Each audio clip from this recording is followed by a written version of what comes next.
I would like to begin this episode with just a heartfelt appreciation for everyone out there who's listening, that what you are going through in terms of your families. I think about, are people eating? I think about, are people paying their mortgage? I think about, are people working? If you're working, maybe you're highly stressed, more so than any other time in your life. And if you're not working, I know you're stressed because you're wondering how you're going to pay the bills. I can relate to that because I remember I used to be married. I remember at one point in our marriage when my husband at the time did not have a job because he was laid off. And I remember at some point we had to go to the food pantry at the church within a couple of miles that from where we lived. I remember that was one of the most humbling experiences of our lives. And this is before pandemic, because pandemic it was kind of like everybody was going. But this was before then. And so it does something to you psychologically. Listen, this is Anne Marie, host of About This Life. About This Life is about everyday people who have met with some of life's challenges and they have found a way to thrive. They have found a way to push past survival mode. And the idea for our listening audience is that you have the opportunity to see how you can change your own life, how you can be proactive. So I am happy to welcome my guest today, Miss Krisann Friday. Hello, Krisann. Hello. I'm happy to Okay, be thank here. you. It's a pleasure to have you here, Chris Ann, and you are a wellness coach. And wellness is something that I love and have always had a passion about. But you're specifically tuned into women with chronic pain. Your mission, your purpose is you want to get past survival mode. My sister, we all do.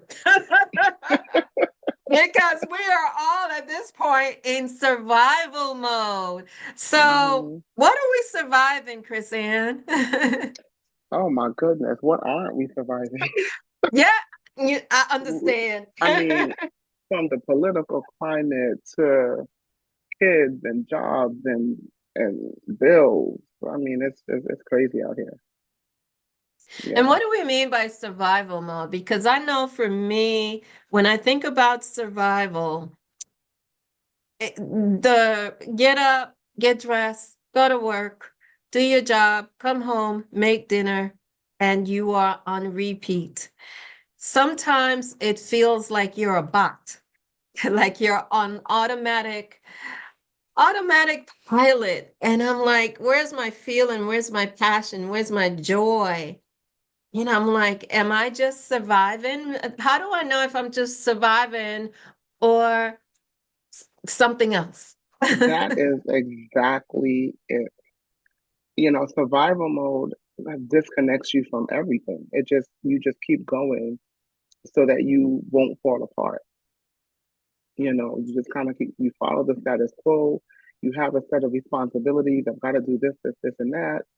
You ignore everything that's going on, maybe with you physically, emotionally, socially, in relationships, whatever it is, and you just keep going. It's almost like a car that's gone into overdrive, Hmm. and you just keep pushing because either you don't know what else to do, or this is yeah, essentially that's it. This is all you know how to do. And for a lot of people, for a lot of women especially, that's all we know how to do. Black women especially. That's just all we know how to do. It's all we've been taught. It's all we've been modeled, out of necessity. Um, So yeah, the way you described it is, I mean, spot on, spot on. You said something. Can I let you in on a little secret? And that is, there are days when I feel like I already fell apart. Yeah, yeah, No matter the outward exterior, I'm just like, okay, on the inside, I have fell apart, and it's just yeah. like, don't come at me because I'm Your not sure body what will you do might that to get. you. Yeah, your body will. Let me tell you something. Like living in survival mode, there has to be a limit, right? So it's like I don't have a rubber band in front of me, but it's like if you're pulling a rubber band, and Hmm. as you stretch it, it gets more and more resistant. And the more you pull, eventually it's gonna snap back. Hmm. I have a rubber It's, band. Yep. yeah, it's gonna snap back.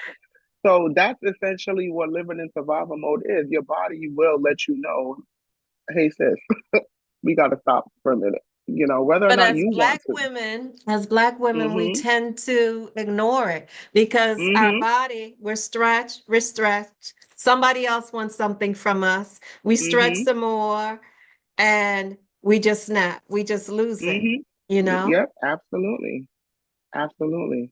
And it shows up in so many ways. Um, you can end up taking things out on your loved ones when you come home if you've been going nonstop and ruin, those relationships. Um, I've had friends who have had don't necessarily have a connection with their children because of that, because they prioritize like another area of their life, which is understandable because of the society that we live in. They have to take care of their families.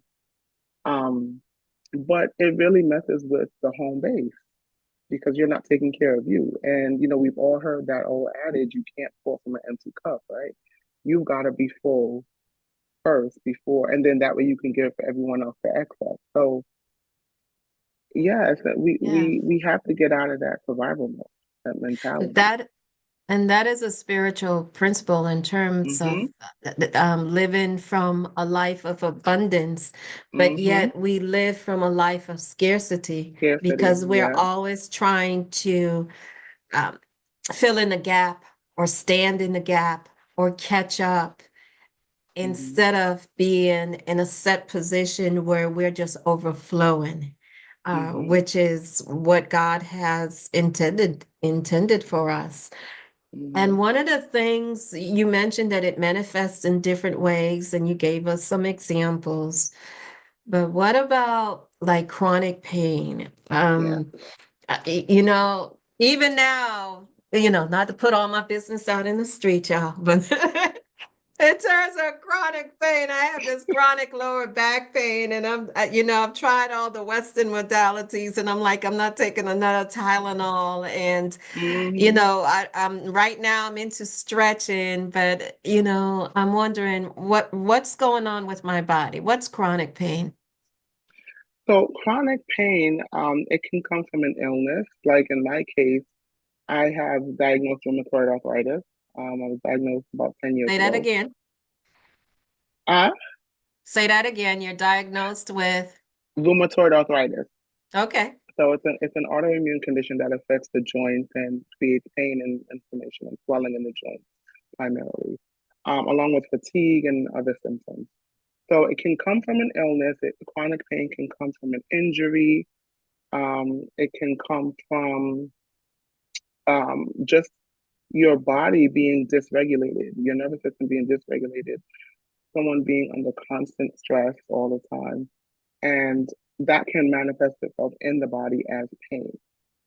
Um, and many people don't realize that. Mm. It manifests in the body. So if many people don't realize it, then they are not taking care of it. Because you can't take care of what Because you you're don't know. because exactly. And when you're living in survival mode, all you're focusing on, like you said, popping the pills to get rid of the pain and then moving forward. So many people handle it by either ignoring it, pushing it away, rather than actually trying to figure out why the pain is there. Let's look and see, can we go into our bodies? Like one of the ways that I work with women is to help them reconnect with their bodies, to help um, look at ways that we can ease stress, look at ways that we can reduce pain. Um, Not totally saying don't, take medications if it's needed, but what are some other ways that we can holistically get to that pain? Because constantly popping pills and not addressing the issue is not gonna.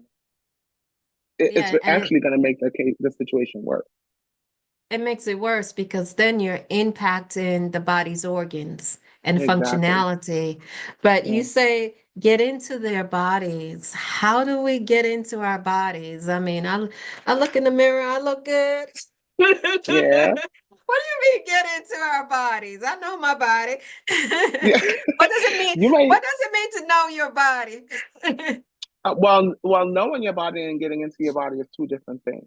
Getting into the body is really, first of all, we have to be still. Stillness is important, right? You can't get into your body if you're, trying to make dinner for five people and or trying to, I don't know, do some paperwork or whatever it is. We've gotta be intentional about stillness. That's the first thing.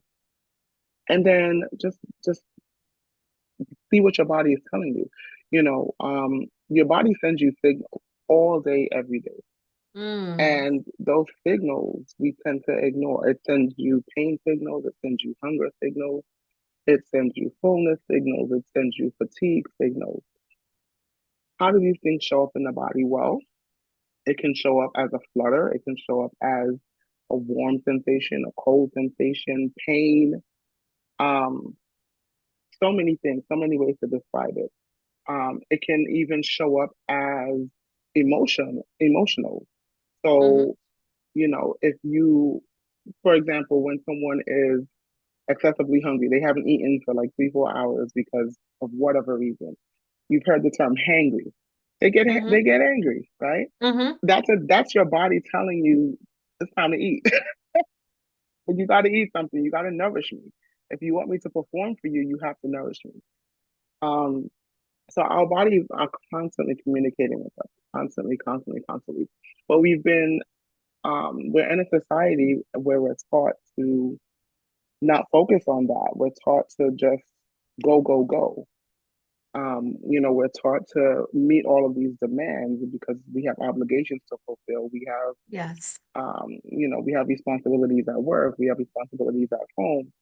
And in addition to the perceived judgment that we think we'll face by not living up to those responsibilities, we ignore ourselves because, oh, I'll take care of myself later. Oh, I'll take a nap later when I get home. Or Saturday is coming. I'll just wait for Saturday. And then Saturday comes, and then you've got laundry, you've got to clean the house, you've got to cook the meals, you've got to go shopping. And so that stillness point, that resting point doesn't allow us the space and the time because that's what's missing. And if we don't hmm have that, we can't connect. There's no way that you are going to connect. It has to be an intentional thing, especially since it's not built into our everyday culture. It is not. And I can give you a real life example of our bodies talking as well. And maybe you Hmm. can help me with this and the emotion. Because, I've taken a look at Dr. Google and looked up all the chakras and things of that sort. And I go get stretched. Okay.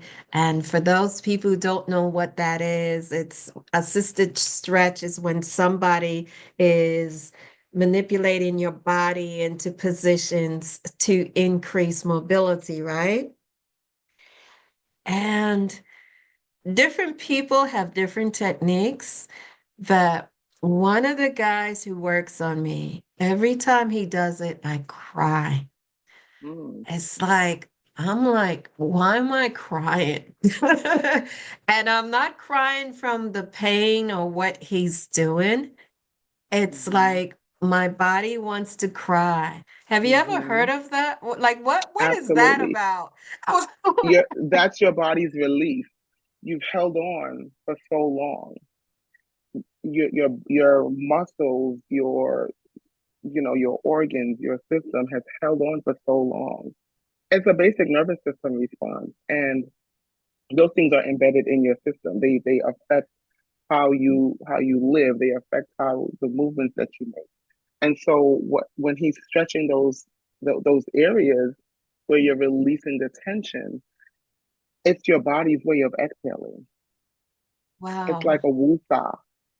Mm-hmm. What I do teach in my programs, and when I work with women, I do teach my clients how to feel their feelings. A lot of times we have what we classify as uncomfortable feelings, or ugly feelings, and we don't want to feel them. We want to push them away. We want to get rid of them. Anxiety, anger, depression, grief, sadness, those could be classified as uncomfortable feelings. And one of the things that we are not taught how to do is emotionally regulate. We talk about, Okay. we can recognize when someone is not emotionally regulated, but we don't Right. often recognize it in ourselves. And the way for um, for us to process emotions is to feel them. Mm. Like emotions are a gift, whether they're happy, they're joyful, whatever the emotion is, they're a gift because it's a message that our body is sending us. And when we are able to take those emotions and actually feel them, as uncomfortable as they might be, you actually allow yourself, you allow your body to process it. The emotion moves through Mm-hmm. you. There's a process called riding the wave, where you let the emotion build until it's Mm-hmm. super intense, and you get that imagery of. I always get the imagery of the surfers that riding those big waves. Okay. So you get that imagery of that big wave coming in, and that's the emotion building. And when the wave crashes, that's the release. That's your body allowing the emotion to move through you. And it can come out in tears, as you said, it can Mm-hmm. come out in so many different ways. Um, but it's your body's way of resetting. And that's also how we Mm. build resilience. People often think resilience is about fighting and stopping the emotion and being strong. Resilience is about being flexible. It's about allowing yourself the capacity to feel. It's not Yep. about fighting it or shaming it. It's about acknowledging it and letting it be. Well, thank you for that redefinition because this is not really a myth because it's true. But for Hmm. Black women, we're tired of hearing, "Oh, you're a strong Black woman. You're a strong Girl, woman." I'm just like, I don't want to be strong anymore. Go girl. that part. I'm just like, okay, I need somebody to lean on. I don't want to be strong anymore because life Hmm. comes at you, Yeah, and all of that stress and the chronic, yeah. it builds up into your body, and it's all of these things, right? And And then we so, wonder why, in terms of diseases. Now, obviously, there's many causes for diseases and illnesses. So, I'm certainly not saying to ignore scientific reasons why people have illnesses. But if we look at the all of those things that we're just talking about and how that compounds the illness or our experience of the illness, or our experience of chronic pain, mhm. it makes a huge difference in healing and treatment, um, and just in patient care, like in how you take care of yourself and self-care as well. I want you to spend some time on that because when we think about chronic diseases, you Hmm. mentioned rheumatoid arthritis. Yes. I'm thinking of the people who have things like diabetes, Hmm. people who have high blood pressure, and Hmm. so on and so forth. They reach a phase where they're okay, so I have that, but we don't necessarily seem motivated to do something about it, or do we? So I know there's some assumptions in there that I'm making about these statements. And so I want you to educate me. because I just made a broad generality. When we don't seem to be motivated to do something, I could Hmm. be completely wrong. That could be completely false. So educate us. Well, and I know we kind of had a piece of this conversation before. Um, Here's one thing that I will say about that. Health is not an obligation. It's a privilege. Mm, And why I say that is because we have this idea that everyone is supposed to have this standard of health, and it's only one standard. And if you don't live up to that standard, regardless of um, access to care and to food, regardless of your socio-economic status, regardless of your culture, regardless of financial status, education. If we don't live up to that standard, then we're bad. We're unworthy of adequate health care. We're mhm, unworthy of adequate diagnoses. Um, and so when you said, there are people with um, certain conditions like diabetes, high blood pressure, who just kind of seem to kind of given up and don't necessarily seem to be motivated to want to change or improve their situation. That may be true, but does it, even if that's true about those people, does it then mean that they are unworthy to be taken care of? Does it then mean that they are somehow less than human? We don't know what their, maybe we might have someone in our family where we know their situation. Um, and we might have an opinion about it, but we're not living in their bodies. We're not living in their, you know, we're not living their life. So mhm, we don't have that same experience, regardless of how close it might be to them. Now, there is, what I'm not saying is if you have a disease, no matter what the disease is or the illness is, I'm not saying you shouldn't take care of yourself. mhm, What I am saying is there's no obligation, or there shouldn't be an obligation for you to take care of yourself. And at the same time, we should still respect your decision to do that. My take on, people who are sick or are deemed unhealthy or have any kind of diagnosis, there is always um, an approach to care that does not involve shaming and guilt. And, mhm, um, mhm. it shouldn't. That's really how society should be built, but it's not designed that way. It is not designed that So way. it's certainly not designed that way. Lord So have that's why mercy. my approach to health is different. Big, I'm getting ready to say, that BMI, Oh, girl. that model in a magazine, or you go on the gram, on the Instagram. I'm Hmm. like, I should be looking like that. I need to be doing that, and I go to my doctor's office, and I'm just like, the weight is what it is, but uh, diets. Mm. And then the yin and the yang. I'm coming off a corporate fast with my church. And one of the interesting things is it's a spiritual fast because we want to hear from God. And it's also the body's resetting, as you noted before. And so we deny ourselves certain things like sugar, for example, or dairy, because dairy is one of the leading causes of inflammation. And I'm thinking to myself, well, why not lose a few pounds while I'm at it? But I happen to know you have a challenge for me in that concept. I most certainly do. I know you're gonna push back on me. I mean, doesn't everybody want to lose a few pounds? What's wrong with Yes, losing a few yes. pounds?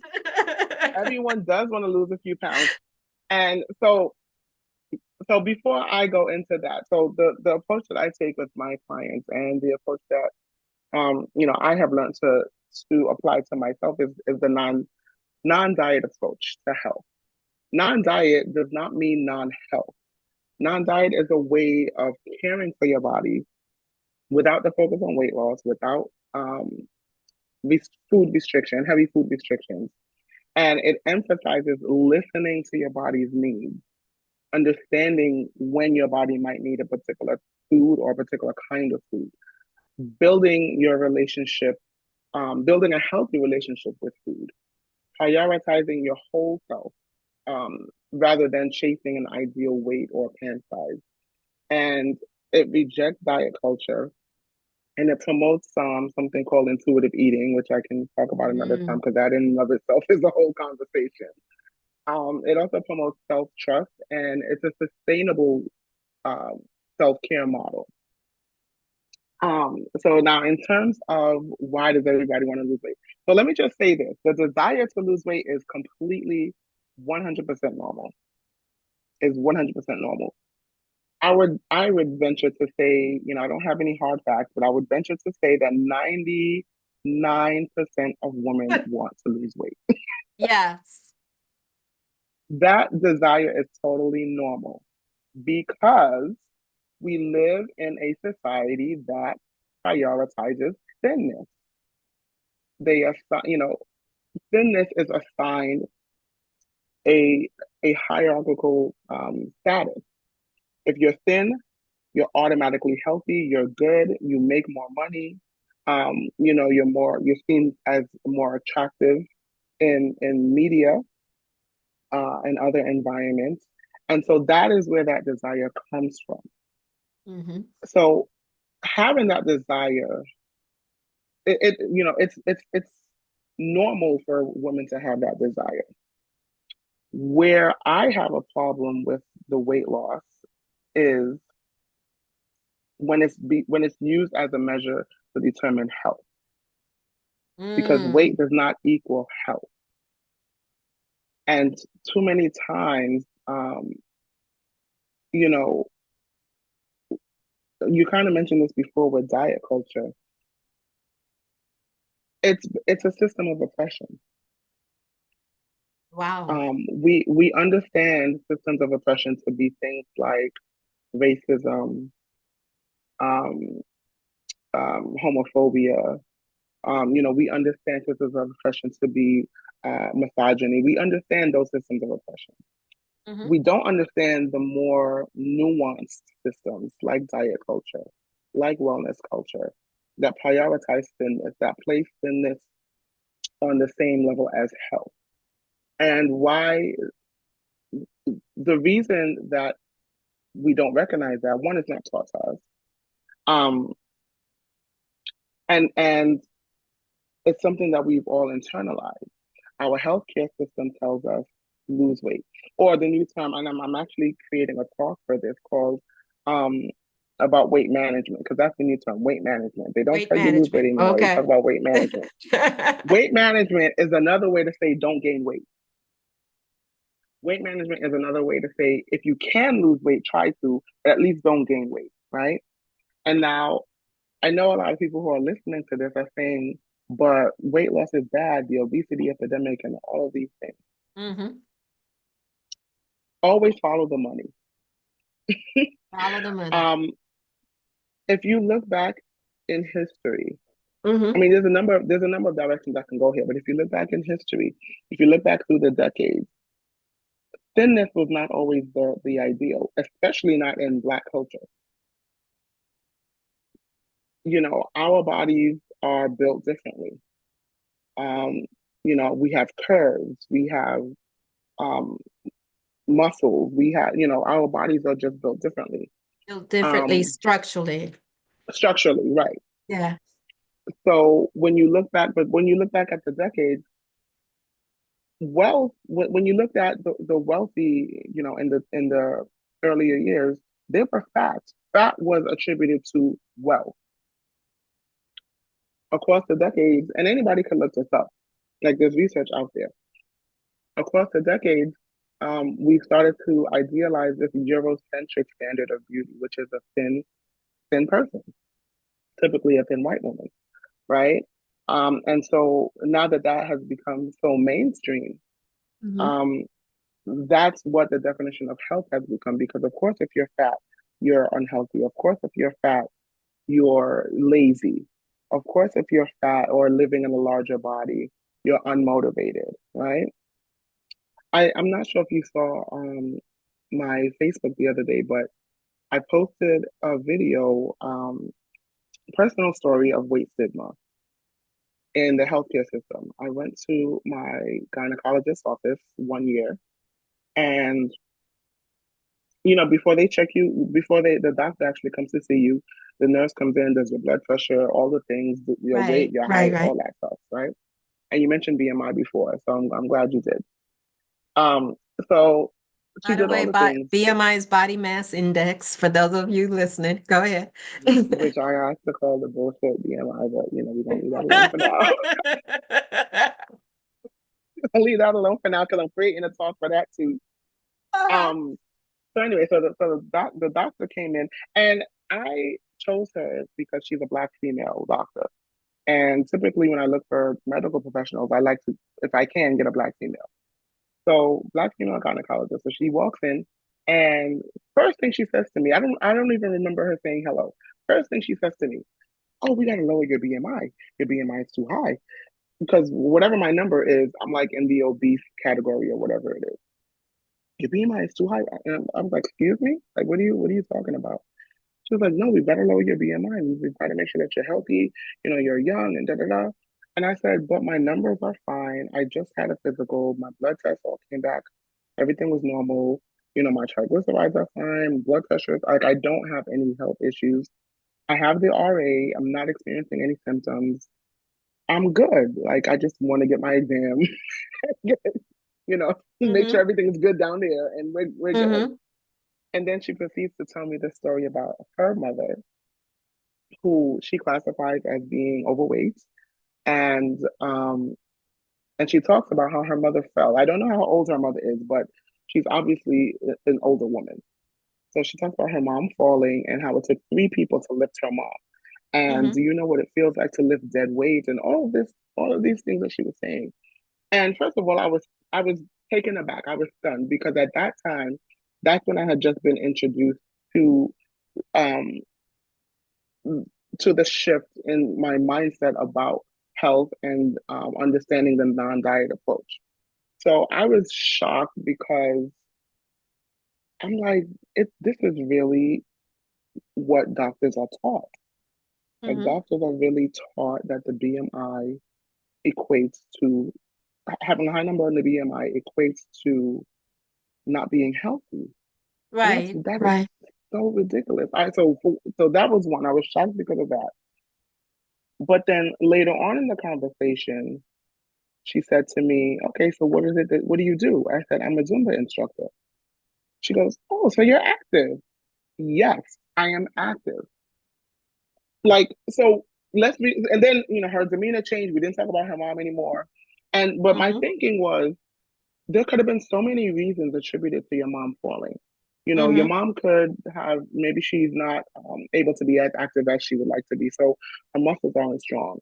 Or, her hips and her knee joints might not be strong enough to hold her.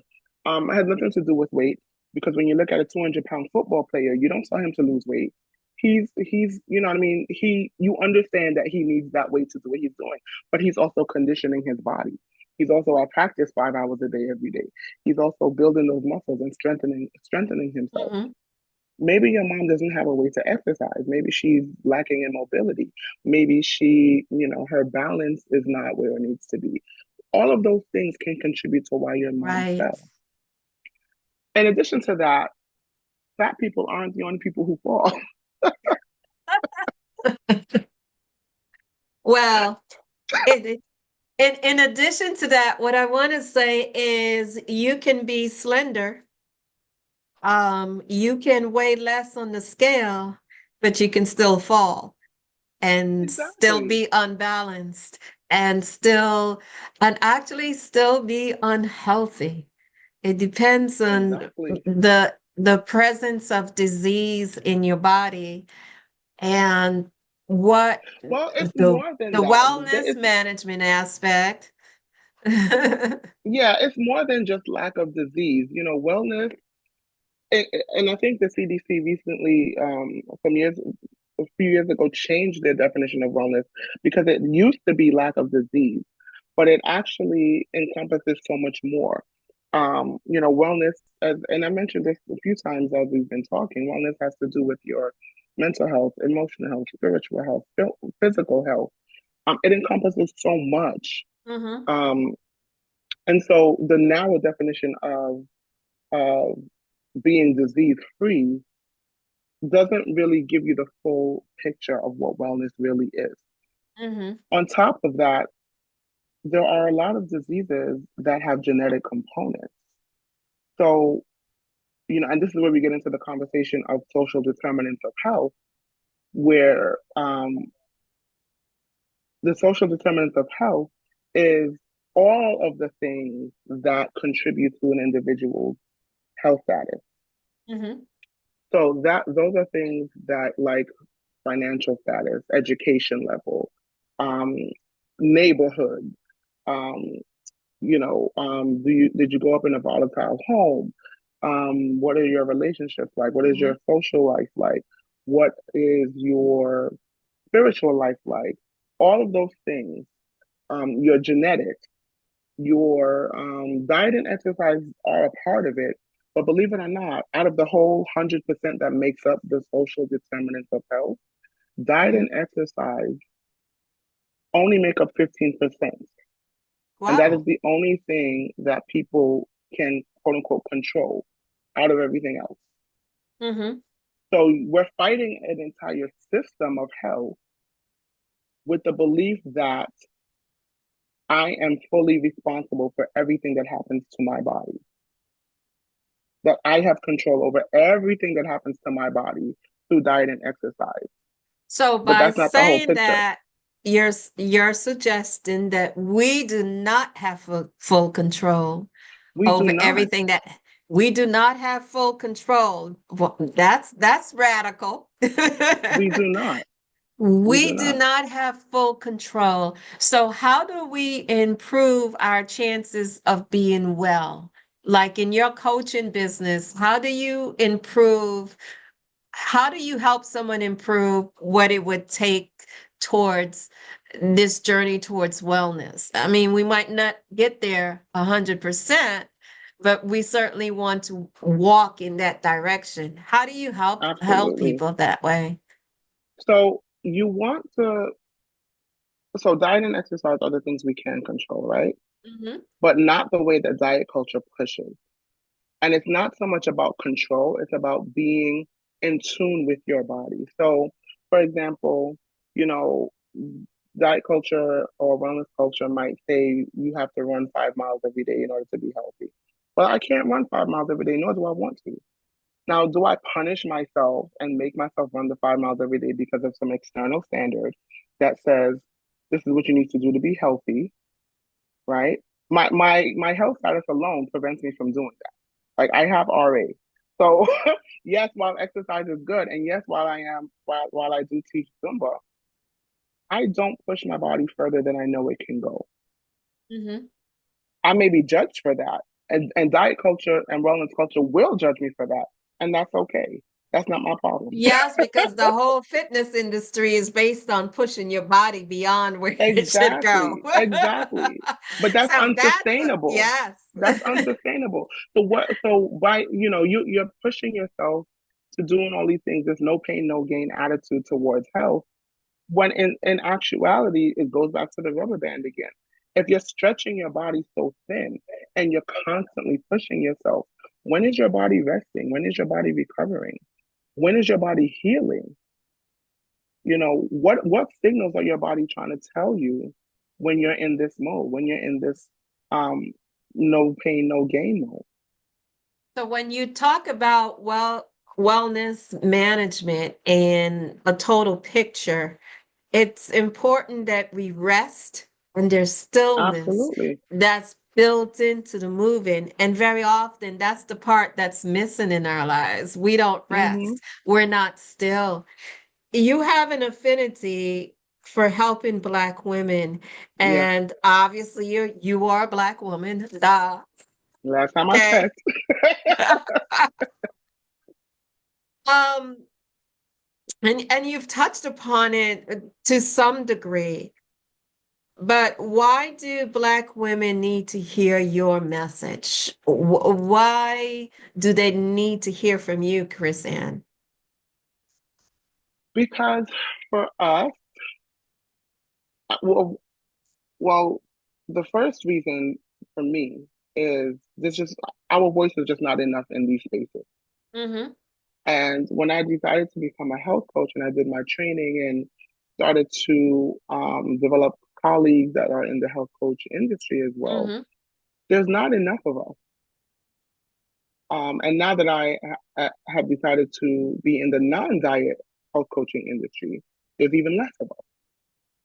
Um, and so when we're talking about health and wellness for Black women, Mm-hmm. there's an added layer of oppression. There's an added layer. We're Yeah. constantly told our bodies are too much.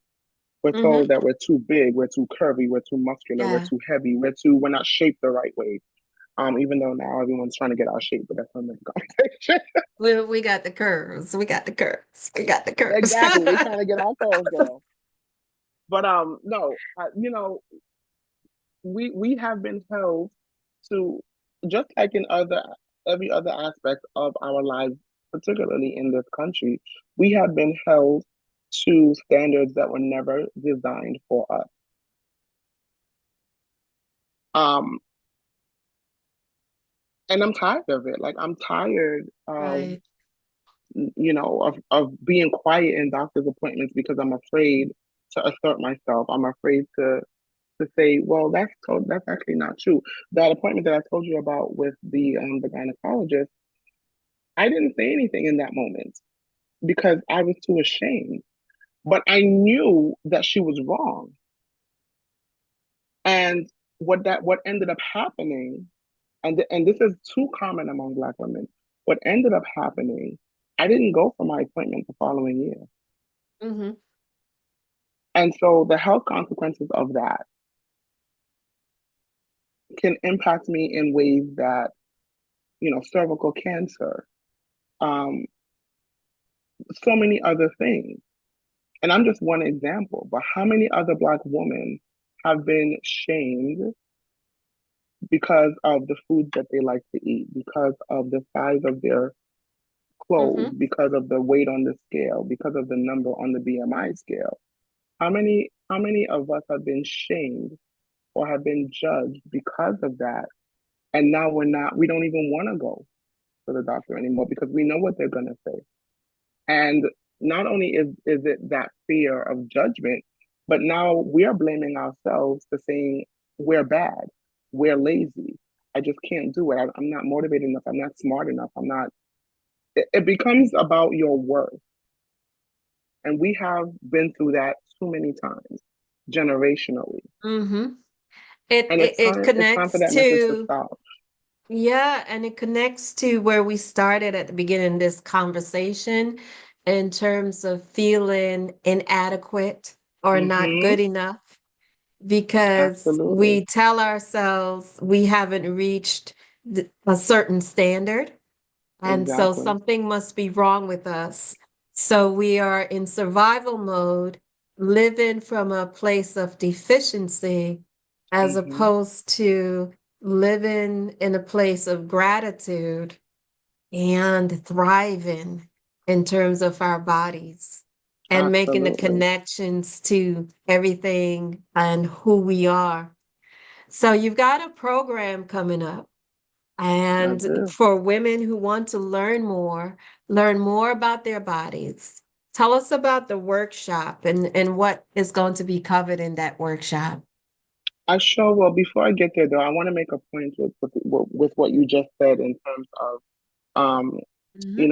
us feeling inadequate. It also goes back to the disconnection, not only from our bodies, but from our cultures. Um, because our cultural foods have been maligned. We've been told that we don't eat healthy. And when you look at across the Mhm. world where people, regardless of where they're from or place, the cultural foods of those regions are foods that were accessible to those people. Yes. And when we focus on one standard of health, it does not take that into account. It does not take into account the cultural experiences I get from eating my macaroni pie and my Hmm. oxtail. It does not take that into account.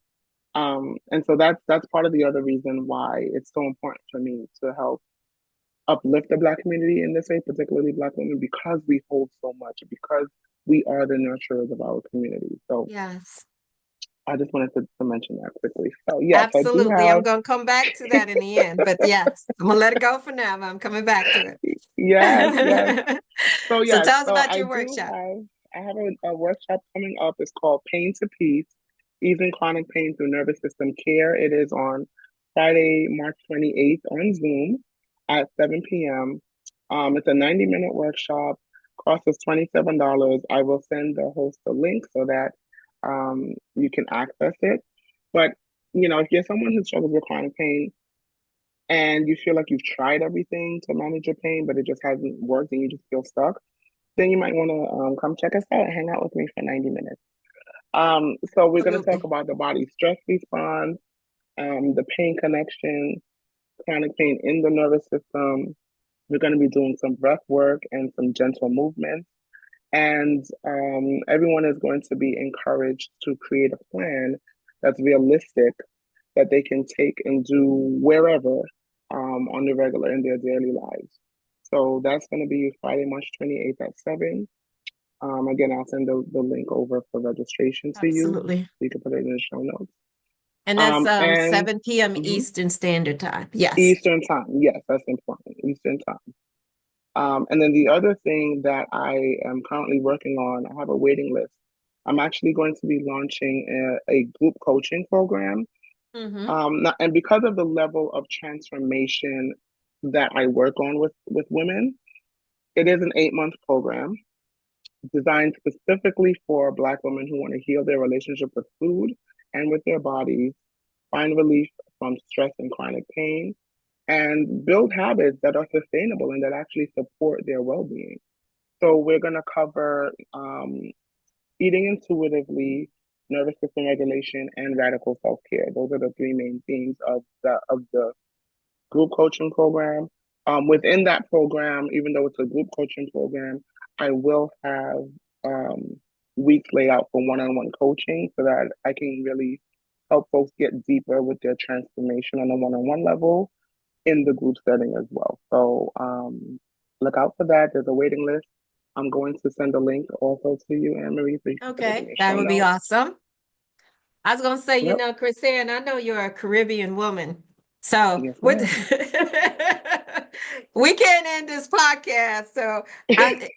So here's what I want to ask you. Either what's your preference, this or that? So you ready? Oh boy. Okay, here we go. I'm Okay. ready. Sorrel bear or Mauby? Oh, sorrow. Sorrow. Sorrel. Yes, Yes, ma'am. absolutely. Coconut bread or sourdough? Coconut bread. Coconut bread and roti or jerk chicken. Oh, see? Can we put the jerk chicken in the roti? We can do that. We can do that. And let's Then end we got this. something there. I want to share one of my favorite meals that my mom, Sylvia, would make. And that is, I love her stewed beef with the dumplings, dumpling soup. Yes, I couldn't wait for mommy to make that. And yes, just the softness and the gooiness of just biting into the dumplings. yes, I love that meal. What's one of your parents are cooks, so what's one of yes. your favorite meals that your mom makes? Oh gosh. Well, now that you mentioned the dumplings, I have to put that. I have to definitely put that on there. Pilau. I think Yes. pilau is my favorite. And I have to clarify. So I'm from St. Vincent and the Grenadines, and I know that we make pilau in St. Vincent and the Grenadines. Trinidadians also make pilau. I'm not sure what other cultures make pilau. We might call it something different, but in my experience, the most closest to the one that we make in St. Vincent is the Trinidad and Tobago pilau. But they have distinct flavors. Yes. They have distinct flavors. So while I do like Trinidadian pilau, I gotta go with my Vinci pilau. You got to go with Vinci, the Gotta go Vinci with woman. Vinci pilau. And then we have to top it off with some plantains, you know? Yes, yes, yes. Plantains, we could go on and Sweet on, boy. You potato. have Oh, not lived until you have had a Caribbean meal. And it's interesting, you cannot, and I try to tell people this who come in my home state, when you go to a restaurant, it's not the same. You have to yeah, know somebody who's yeah, cooking the Caribbean food like out of their house yeah, yeah. Jerk to get chicken tastes that the best real when it's sold flavor. by And those people on the street, and they got the yes, little. yes, that's what you have to do to have the total experience. Well, Yes, Kristen, I just want to thank you for sharing your knowledge about wellness with us. And I appreciate some of the challenges you're given to our assumptions about what mm-hmm, it means to be healthy. mm-hmm. So that those people who are listening, you have choices and you Yeah, have decisions to make in your journey towards where you want to be. I think one of the most important parts of making those choices is to be rid of the shame, to yeah, let go of the shame, to let go of whatever society thinks of us and who we are, and to embrace who we are. So I want to thank you for bringing that perspective to this conversation. And this thank you. conversation is about this life. I would like everyone to go ahead and like, share, and subscribe. Would love to hear from you about this life podcast on YouTube and wherever you stream your audio. So take care, everybody. You have joined Anne Marie, host of About This Life, where we are changing our lives one day at a time.